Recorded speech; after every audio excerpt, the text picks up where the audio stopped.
नमस्कार दोस्तों अमेरिका के राष्ट्रपति डोनाल्ड ट्रंप ने 3 जनवरी को वेनेजुएला पर अटैक कर दिया है। जी हाँ दोस्तों, जो डोनाल्ड ट्रंप ये कहा करते थे कि हम जब इस गवर्नमेंट में आएंगे किसी भी प्रकार का युद्ध नहीं होने देंगे, और वही डोनाल्ड ट्रंप 2026 की शुरुआत में ही एक बड़े युद्ध को अंजाम दिए हैं। जैसा कि आप सभी ने देखा होगा कि सभी न्यूज चैनल पर यही बात हो रही है कि कैसे डोनाल्ड ट्रंप ने वेनेजुएला पर अटैक कर दिया है। जी हाँ दोस्तों, तो चलिए कुछ इसके बारे में डिटेल में बात करते हैं। दोस्तों, यूएस ने स्ट्राइक किया है वेनेजुएला के कारकेस नाम के स्थान पर। जी हाँ दोस्तों, यह जो कारकेस है यह वेनेजुएला की एक कैपिटल सिटी मानी जाती है, जहाँ पर बहुत सारे नॉर्मल सिविलियंस रहते थे। वहाँ पर लिटरली दोस्तों वहाँ पर जाके इन्होंने अटैक किया है, और रिपोर्ट के मुताबिक तो बताया जा रहा है कि वेनेजुएला के जो राष्ट्रपति हैं, जो वहाँ के प्रेसिडेंट हैं, उनको बंदी बनाकर यूएस में लाया गया है। और इसके साथ ही यह भी बताया जा रहा है कि उनकी वाइफ को भी कस्टडी में ले लिया गया है। अब बहुत सारे लोग ये सोच रहे हैं कि आखिर अमेरिका ने वेनेजुएला पर अटैक क्यों किया है, और आखिर इसके पीछे का रीजन क्या है कि जिसके कारण इतना बड़ा युद्ध को करना पड़ा है। तो दोस्तों इसके बारे में हम डिटेल में बात करते हैं। इसमें मुख्यतः 2 फेस है। एक वह फेस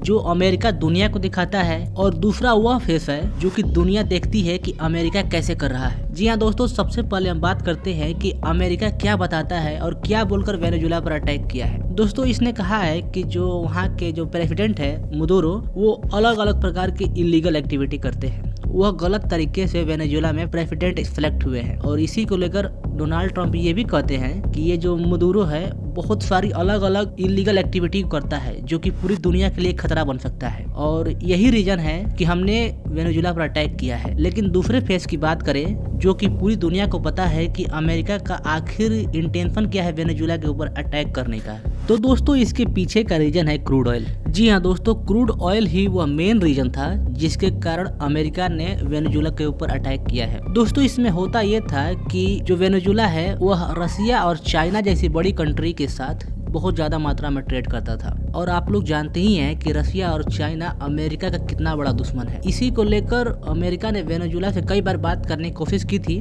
लेकिन वह बात सफल नहीं हुई थी। और मेन रीजन यही है कि जो वेनेजुएला में जो क्रूड ऑयल उत्पन्न होता है उसका कुछ भी प्रॉफिट अमेरिका को नहीं मिल पा रहा था, और यही रीजन था कि अमेरिका ने यह डिसाइड किया कि वेनेजुएला के ऊपर अटैक करके उसके जितना भी ऑयल के भंडार है उस पर कब्जा कर लिया जाए। सेम इसी प्रकार 20 मार्च 2003 में इराक के साथ देखा गया था। उस समय भी अमेरिका ने कहा था कि जो इराक है वह टेररिस्ट और टेररिज्म को बढ़ावा दे रहा है, इसी के लिए हम उसके ऊपर अटैक कर रहे हैं। लेकिन दोस्तों इसका मेन रीजन था ऑयल रिजर्व। जी हाँ दोस्तों, उस समय इराक के पास दुनिया का सबसे ज्यादा ऑयल रिजर्व हुआ करता था, और यही रीजन था कि अमेरिका ने ऑयल रिजर्व को अपनाने के लिए इराक पर हमला किया था, और वही सेम रीजन वेनेजुएला पर अप्लाई कर रहा है। अब यहाँ पर कुछ लोग ये सोच रहे होंगे कि आखिर यह जो वेनेजुएला है उसके पास कितना ही ज्यादा तेल होगा। तो दोस्तों आपकी जानकारी के लिए बता दूं कि आज के समय में दुनिया का सबसे ज्यादा ऑयल रिजर्व वेनेजुएला के पास है। जी हाँ दोस्तों, एक रिपोर्ट के मुताबिक वेनेजुएला के पास लगभग 303.2 बिलियन बैरल का ऑयल रिजर्व पड़ा हुआ है। जी हाँ दोस्तों, उसके बाद नंबर 2 पर आता है सऊदी अरेबिया, तीसरे नंबर पर ईरान, चौथे नंबर पर कनाडा, और 5वें नंबर पर इराक आता है। और आप यह वीडियो को पॉज कर पूरी लिस्ट को देख सकते हैं कि कौन सा देश ऑयल रिजर्व के मामले में